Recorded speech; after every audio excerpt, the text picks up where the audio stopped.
The 1990s gave us some of the boldest, strangest, and most experimental animated shows ever to hit television. But behind the bright colors and Saturday morning laughter, there were programs deemed too dangerous, too weird, or too controversial to last. Some vanished overnight, buried by networks, leaving only whispers and bootleg tapes behind. Today we're unearthing the 15 forgotten 90s animated shows that got pulled from air. Number 15, The Brothers Grunt, 1994. When MTV launched The Brothers Grunt, it wasn't trying to charm children, it was courting rebellion. Created by Danny Antonucci, later known for Ed and Eddie, this grotesque series followed pale, squealing, mutant-like brothers searching for one of their missing siblings. The characters moaned, oozed, and stumbled through bizarre adventures, a far cry from family-friendly programming. But here's the twist. MTV initially promoted the show heavily, aiming to capture the same offbeat audience that adored Beavis and Butthead. Instead, it terrified viewers. The surreal body horror, shrill voices, and almost nauseating animation style led to mass complaints. Parents accused the network of broadcasting nightmares disguised as comedy. Behind the scenes, even staff admitted the series was polarizing. Ratings plummeted after the premiere, and MTV, eager to avoid another PR nightmare on top of its already controversial lineup, quietly pulled the plug. Unlike Beavis and Butthead, which thrived on controversy, The Brothers Grunt lacked charm. It was considered simply too grotesque. In its aftermath, the show never received reruns, DVDs, or streaming resurrection. It became a ghost, remembered only by those unlucky enough to watch it live in 1994. Today, scattered clips resurface on YouTube, shocking a new generation with its bizarre, unsettling style. The Brothers Grunt stands as proof that sometimes a network's bold experiment in edgy animation backfires spectacularly. It wasn't just canceled, it was erased, like a mutation network's wanted buried deep. Number 14, Fish Police, 1992. Imagine a noir detective series, but underwater. That was Fish Police, Hanna-Barbera's ambitious attempt to merge adult humor with primetime animation. The show followed Inspector Gill, a trench-coat-wearing fish, solving crimes in a murky ocean metropolis, complete with femme fatales and mob bosses, all played by anthropomorphic sea creatures. At first, CBS pitched it as their answer to The Simpsons. But the public reaction? Confusion. Critics labeled it too adult for kids, too childish for adults. Viewers didn't know what to make of fish smoking cigars, cracking innuendos, and mimicking hard-boiled detective cliches. The real controversy came from its suggestive themes. Parents accused CBS of sneaking risque jokes into a time slot kids might stumble upon. Meanwhile, adult audiences dismissed it as watered-down noir. Ratings tanked within 3 episodes. CBS panicked and canceled the show mid-season, leaving several episodes unaired in the U.S. Behind the scenes, animators recalled the show being lost in translation. The original comic book source material was sharper, darker, and meant for adults. Television executives, nervous about backlash, forced watered-down compromises that left nobody satisfied. The result? A half-hearted show doomed from the start. In its aftermath, Fish Police disappeared from syndication, remembered only by VHS recordings and scattered international broadcasts. Today it's a cult relic, an experiment in adult animation that drowned before it could swim. It showed the dangers of trying to capture The Simpsons' lightning in a bottle and failing spectacularly. The ocean swallowed Fish Police, leaving only rumors and fragments. Number 13, Capitol Critters, 1992. In the early 90s, networks scrambled to replicate The Simpsons' runaway success. Enter Capitol Critters, an animated sitcom from Hanna-Barbera and Stephen Bachko, set not in Springfield, but inside the White House walls, where a colony of mice, cockroaches, and other vermin acted out political allegories. It was bold, biting, and, on paper, brilliant. The premise followed Max, a young country mouse forced to move to Washington, D.C. after his family was exterminated. There, he encounters cockroaches cracking political jokes and rats debating social issues, all while dodging exterminators. Episodes touched on hot-button topics like racism, drug abuse, and gun violence, all wrapped in talking animal humor. But here's the problem. America wasn't ready. Families tuning in expected lighthearted fun, not animated allegories about race riots and crack addiction. Parents protested, claiming networks had tricked kids into watching adult content. Critics were equally divided. Some praised the boldness, others called it tone deaf. Behind the scenes, the production was chaotic. Writers clashed with CBS executives over just how far the show should push its satire. Advertisers pulled support after uncomfortable storylines aired, and within weeks, ratings crashed. By the end of its short run, only a handful of episodes had been broadcast before it was pulled entirely. In the years since, Capital Critters has become a strange footnote in animation history. Rarely rerun, never properly released, it exists as a cautionary tale of networks trying to force social commentary into a primetime cartoon slot. Today, clips resurface online, shocking viewers with how bold and bizarre it really was. Like the vermin it portrayed, Capital Critters was exterminated swiftly, leaving behind only traces in the walls of TV history. Number 12. The Head, 1994. MTV's Liquid Television was a breeding ground for experimental animation, and from it came The Head, a show as bizarre as it was unforgettable. It followed Jim, an ordinary man whose head suddenly grew to enormous alien proportions. Inside lived an extraterrestrial, and named Roy, who used Jim's body as a vessel to fight evil invaders threatening Earth. It was surreal, gross, and strangely endearing. At first, The Head developed a cult following. Fans praised its mix of science fiction, body horror, and dry humor. But here's the twist. Mainstream audiences recoiled. Parents worried about their teens watching a show filled with grotesque transformations, parasite-like aliens, and disturbing visual gags. Critics, meanwhile, debated whether it was boundary-pushing art or just plain disturbing. Behind the scenes, MTV executives grew uneasy. While they had tolerated Beavis and Butthead's crude comedy, The Head struck a different nerve. Its strange blend of horror and sci-fi satire was unlike anything else on TV, making advertisers nervous. Despite its small but loyal fan base, pressure from both parents' groups and cautious sponsors pushed the show toward early cancellation. When the final season wrapped, MTV quietly shelved the series. No reruns, no promotion, no revival. It slipped into obscurity, with fans trading tapes to keep its memory alive. Today, fragments survive on fan sites and obscure DVD collections, resurfacing every few years as proof that the 90s were once bold enough to air something this strange. In the end, The Head wasn't just a canceled cartoon. It was a reminder of how easily networks bury the weirdest and most daring experiments. Number 11. Mighty Max, 1993. What happens when a toy line gets its own animated show, but the storytelling dares to go darker than anyone expected? That's the case with Mighty Max, a series based on miniature playsets that somehow turned into one of the most adventurous and unsettling cartoons of the 90s. The show followed Max, a young boy who discovers he's the Cap-Bearer, chosen to defend Earth against ancient evil. Guided by Virgil, a wise bird-like mentor, and Norman, a towering bodyguard, Max faced demons, warlords, and apocalyptic threats. Unlike most toy-based cartoons, Mighty Max didn't shy away from dark themes. Entire civilizations were destroyed, villains died in horrific ways, and Max himself often struggled with the weight of destiny. But here's the controversy. Parents quickly complained. The violence, frequent deaths, and nightmarish imagery pushed the boundaries of Saturday morning programming. Some stations even refused to air later episodes, citing inappropriate content for children. Critics, however, praised it as one of the most intelligent kids' shows of its era, blending mythology, horror, and sci-fi into a serialized narrative. Behind the scenes, writers fought to keep their vision intact. They snuck in references to folklore, Lovecraftian horror, and real-world mythology.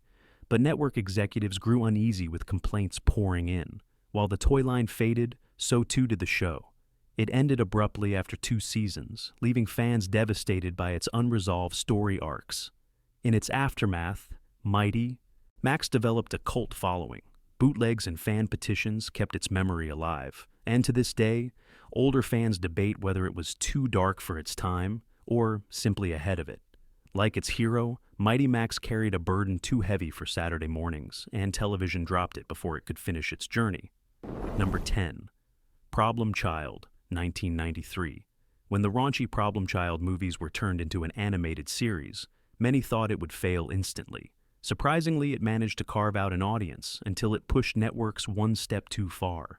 The show followed Junior, the mischievous troublemaker from the films, whose pranks escalated into full-blown chaos in every episode. At first, kids adored it. Junior's rebellion against authority figures made him a kind of cartoon anti-hero.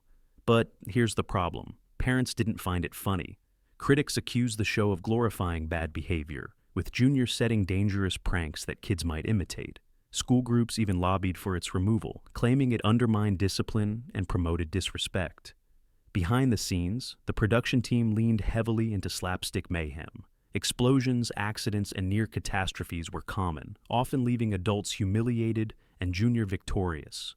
Executives thought they had another Dennis the Menace, but what they got was something parents viewed as anarchic. The backlash was swift. Within 2 seasons, networks pulled the series from primetime slots, relegating it to odd hours before canceling it altogether. Advertisers, nervous about being linked to bad role models, pulled out. Without sponsor support, the show collapsed. In its aftermath, Problem Child faded into obscurity. It never gained the nostalgic revival of other 90s cartoons, largely because parents had been so vocal against it. Today, only die-hard collectors remember its existence, tucked away in old VHS tapes. The story of Problem Child proves that while mischief may be fun in movies, television networks in the 90s weren't willing to let chaos reign for long. Number 9. Seabear and Jamal, 1996. In the mid-1990s, FOX tried something daring, an animated series that blended hip-hop culture with Saturday morning cartoons. Seabear and Jamal told the story of Jamal, a young boy navigating life's challenges, guided by his talking teddy bear, Seabear, voiced by none other than Tone Loc. The bear rapped, dropped wisdom, and pushed Jamal toward lessons about responsibility, friendship, and respect. At first, critics praised the effort. It was bold, fresh, and unlike anything else in children's animation at the time. But here's the twist. Many parents didn't see it that way. Some worried about hip-hop being too edgy for kids, fearing it glamorized rebellion. Others thought the slang and rap style alienated audiences unfamiliar with the culture. What was supposed to be inclusive quickly turned controversial. Behind the scenes, producers faced an uphill battle. Fox executives wanted to tap into urban markets while still appealing to suburban audiences. The creative team, however, leaned into authenticity, weaving real cultural references into episodes. This clash of visions made the show uneven. Ratings slipped as the target audience fractured, and sponsors hesitated to support a show criticized for being too urban for mainstream Saturday mornings. By the end of its first season, FOX quietly pulled the series. Reruns were rare, and unlike other short-lived shows, Seabear and Jamal never received a revival. It simply vanished, remembered mostly by those who grew up in the right moment to catch it live. In hindsight, Seabear and Jamal wasn't just about a talking bear. It was about cultural representation in kids' TV. It was too ahead of its time, canceled before audiences were ready to embrace it. Like Jamal's unseen struggles, the show disappeared, leaving behind echoes of what could have been. Number 8. The Brothers Flub, 1999. On paper, the Brothers Flub had all the makings of a hit. Produced by Nickelodeon, it followed 2 alien siblings, Guapo and Fraz, who worked as cosmic couriers delivering bizarre packages across the galaxy. Its premise promised interstellar comedy, weird sci-fi adventures, and quirky alien designs, perfect for late 90s animation fans. The reality? Mixed. Kids tuned in, curious about its bright, oddball animation, but critics were divided. Some called it inventive, while others dismissed it as noisy and directionless. Parents weren't thrilled either, claiming its humor leaned too mean-spirited, with the brothers constantly insulting each other and causing chaos. Behind the scenes, the show's troubles ran deeper. Nickelodeon was in the middle of a golden era, with SpongeBob SquarePants about to explode, and executives grew impatient with shows that didn't deliver instant mass appeal. The Brothers Flub suffered from inconsistent scripts, uneven pacing, and the network's lack of confidence. It aired erratically, often at odd hours, and was quickly overshadowed by stronger titles. By 2000, the Brothers Flub was quietly pulled from air. Nickelodeon barely promoted it, and reruns evaporated after a year. Unlike other forgotten gems that later found cult status, Flub didn't get that second life. Its quirky, abrasive humor left it stranded in the past. Looking back, the show serves as a reminder of how quickly Nickelodeon would abandon experiments if they didn't immediately land. For some, it's a nostalgic curiosity. For most, it's simply forgotten. The galaxy-spanning adventures ended not with a bang, but with a quiet cancellation. Number 7. Life with Louie, 1995. At first glance, Life with Louie seemed destined for success. Based on comedian Louie Anderson's childhood, the animated series aired on FOX Kids and told heartfelt, humorous stories about growing up in a small Wisconsin town. It won critical acclaim, including Daytime Emmy Awards, for its mix of comedy and touching family drama. But here's the irony. Despite its praise, Life with Louie struggled to fit the cartoon mold. Unlike the high-energy antics of other 90s shows, it was slower, gentler, and more reflective. Episodes dealt with themes like poverty, bullying, and family conflict, subjects that resonated with adults more than children. As a result, young audiences drifted away, seeking louder, flashier alternatives. Behind the scenes, Louie Anderson fought to keep the show grounded in real-life struggles. Stories often reflected his personal experiences, including dealing with his stern father and financial hardships. Fox executives grew uneasy, unsure if kids wanted to watch a show so grounded in real-world pain. Advertisers, too, worried it wasn't selling toys or merchandise like other animated hits. By the late 90s, despite award recognition, Life with Louie was pulled from U.S. schedules. Some international networks kept it alive longer, but in America, it faded quickly from mainstream memory. Without reruns or merchandising support, its cultural footprint shrank. Today, fans remember it as one of the most honest and human cartoons of its time, a rarity that dared to make children think instead of distract them. But its legacy is bittersweet, proof that even quality couldn't save a show out of step with its era's appetite. Number 6. Toonsylvania, 1998. In the late 90s, Steven Spielberg's name was golden in television animation. With hits like Animaniacs and Tiny Toon Adventures, networks trusted his touch. So, when Toonsylvania debuted on FOX Kids in 1998, expectations were high. It promised a horror-themed comedy anthology with recurring characters, a Saturday morning answer to The Addams Family and Goosebumps. The show revolved around Igor, Dr. Frankenstein, and a host of ghoulish creatures in short sketch-style segments. Its tone blended slapstick humor with eerie, gothic visuals. Unlike most children's shows, Toonsylvania embraced dark settings, grotesque jokes, and a parade of monsters. Critics praised its ambition, but questioned if kids were ready for a horror parody at breakfast time. Here's the twist. FOX marketed it poorly. Viewers expecting another Animaniacs were confused when presented with Frankenstein gags and macabre sketches. Parents weren't thrilled either, worried the humor leaned too grim. Behind the scenes, production suffered from constant changes. Executives demanded adjustments to make it lighter, while writers wanted to push edgier material.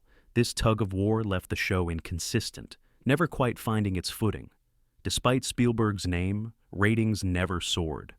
Within 2 seasons, FOX pulled the series, relegating episodes to odd time slots before canceling it outright. Unlike Animaniacs, Toonsylvania never gained reruns, merchandise, or a second life.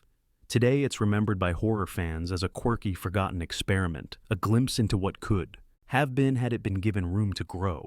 Like the monsters it parodied, Toonsylvania was stitched together with ambition, but abandoned before it could fully come to life. Number 5. Samurai Pizza Cats, 1990. When Samurai Pizza Cats arrived in North America, it was unlike anything kids had ever seen. Originally a Japanese anime called Kyoto Ninden Teiyandi, it was radically rewritten for U.S. audiences. The result? A bizarre, fast-paced comedy about robotic cats who worked at a pizza parlor by day, and fought crime by night. At first, children were enthralled by its colorful action, slapstick humor, and absurd jokes. But here's the catch. The American version had little in common with the Japanese original. Because much of the script couldn't be translated easily, U.S. writers improvised, filling episodes with surreal pop culture references and fourth-wall jokes. This made it both hilarious and confusing.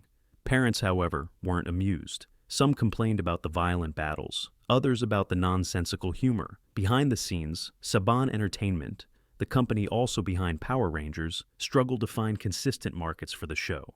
Episodes aired out of order, schedules shifted constantly, and promotion was nearly non-existent. By the mid-1990s, Samurai Pizza Cats disappeared from airwaves in the U.S. It became one of those shows kids remembered vaguely, but couldn't find again. For years, it existed only in fuzzy VHS recordings and whispered nostalgia. Eventually, its cult following grew, with fans embracing its absurdity and humor that felt more like satire than children's programming.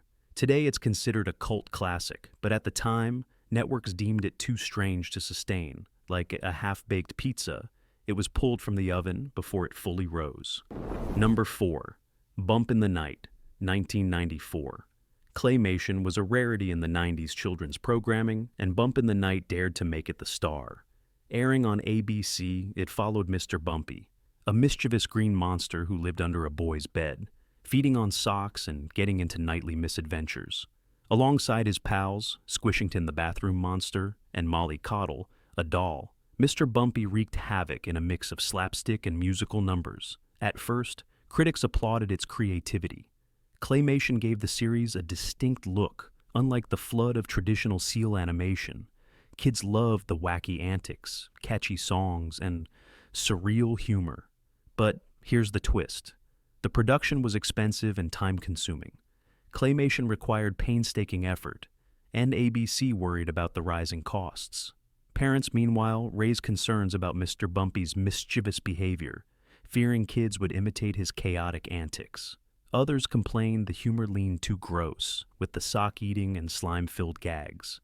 Combined with production costs and uneven ratings, ABC executives grew uneasy. Behind the scenes, animators struggled to meet deadlines under network pressure. And despite its passionate creative team, the show's run was short-lived. After 2 seasons, it was canceled, quietly pulled from schedules, and never revived. In the years since, Bump in the Night has become a nostalgic treasure, remembered fondly by those who saw it live. Its theme song and quirky characters resurface occasionally online, but its cult status can't erase the fact that it was a victim of network caution and costly production. Like a monster hiding under the bed, Bump in the Night slipped back into the shadows, leaving only echoes in childhood memory. Number 3. The Tick, 1994. When Fox Kids unveiled The Tick in 1994, it seemed destined to stand out. Based on Ben Edlund's cult comic book, the series followed a clueless, over-the-top superhero in a blue costume, defending the city with his mild-mannered sidekick, Arthur, a nervous accountant dressed as a moth. The show poked fun at superhero cliches, parodying everything from comic book tropes to Saturday morning conventions. Critics loved it. The writing was clever, the humor sharp, and the satire sophisticated enough to attract adults as well as kids. Fans adored its absurd villains, Chairface Chippendale, Die Fledermaus, the evil Midnight Bomber, each more ridiculous than the last. But here's the twist. The very qualities that made it brilliant also spelled its doom. Parents were confused, unsure if the show was really for children. Advertisers worried about its satirical tone, afraid jokes about corrupt heroes and incompetent authority figures sent the wrong message. Fox executives, meanwhile, were concerned about the uneven ratings, especially compared to safer, toy-friendly titles. Behind the scenes, Edlund fought to keep the humor intact, refusing to water down the satire. But Fox pulled episodes, shuffled time slots, and finally canceled it after 3 seasons. Unlike other Saturday morning staples, The Tick didn't get heavy reruns, nor did it sell toys. It was too smart for its own good. Today, it's celebrated as one of the funniest superhero parodies ever made. Later reboots in live action and animation tried to revive the magic but never quite captured the original's charm. Like its hero, the Tick was too bizarre for mainstream TV, yet unforgettable for those who witnessed it. Number 2. Freakazoid, 1995. If Animaniacs was Warner Brothers at its zaniest, then Freakazoid was the studio at its most unhinged. Produced by Steven Spielberg, the show followed Dexter Douglas, a nerdy teenager transformed into Freakazoid, a manic fourth-wall-breaking superhero who bounced between absurd comedy, parodies, and complete nonsense. At first glance, it seemed like a hit in the making. The humor was rapid-fire, often surreal, loaded with references that adults appreciated more than kids. Critics praised its creativity, but admitted it was almost impossible to describe. Was it a superhero show? A sketch comedy? A parody? The lack of clarity made it both groundbreaking and commercially unstable. Here's the controversy. Advertisers didn't know what to do with it. Parents thought it was too manic and confusing for children. Kids, meanwhile, weren't sure what they were watching. Ratings sank quickly. Behind the scenes, Warner Brothers executives struggled with how to market a show that refused to follow any rules. Spielberg himself championed it, but even his influence couldn't save it from being axed after 2 seasons. The cancellation sparked frustration among animators who believed Freakazoid was ahead of its time. Indeed, decades later, critics hail it as a cult masterpiece that anticipated the absurdist humor of shows like Rick and Morty. Fans still quote its ridiculous gags and remember its self-aware comedy fondly. In the 90s, though, networks had no patience for cartoons that couldn't be neatly packaged. Freakazoid was pulled not because it was bad, but because it was too strange, too fast, and too wild for the era. Number 1. Duckman, 1994. At the very top of this list sits Duckman, Private Dick, Joss Family Man. Premiering on USA Network in 1994, it starred Jason Alexander as the voice of Duckman, a sleazy, bitter, foul-mouthed private detective, juggling family dysfunction and absurd cases. It was unapologetically adult, drenched in dark satire about politics, consumerism, and relationships. Critics initially dismissed it as grotesque, but soon, some hailed it as one of the boldest animated series of the decade. Its surreal humor, twisted plots, and biting commentary carved a unique place in the 90s animation landscape. Yet, the very qualities that made it revolutionary also made it dangerous. Parents' groups lashed out, condemning its crude jokes and cynical tone. Advertisers worried about associating with its content. Unlike The Simpsons, which balanced satire with accessibility, Duckman went all in on abrasive absurdity. Behind the scenes, the creative team clashed with network censors, constantly battling to keep storylines intact. Despite surviving 4 seasons, Duckman was ultimately pulled from air in 1997. USA Network cited declining ratings, but insiders whispered about mounting pressure from sponsors and executives. Episodes were rarely rerun, and it faded from public memory, overshadowed by South Park's arrival in the late 90s. Today, Duckman is a cult classic, remembered for pushing boundaries far ahead of its time. It remains one of the most daring animated experiments of the decade, a show that lived on the edge until the network finally yanked it off. Like its main character, Duckman was chaotic, messy, and unforgettable, disappearing as suddenly as it had arrived. The 90s gave us bold experiments in animation, shows that dared to break molds, only to be buried when networks panicked. Some were too dark, too strange, or simply too clever for their time. But their ghosts linger in memory. Which of these forgotten series do you remember? Like, subscribe, and share your thoughts below.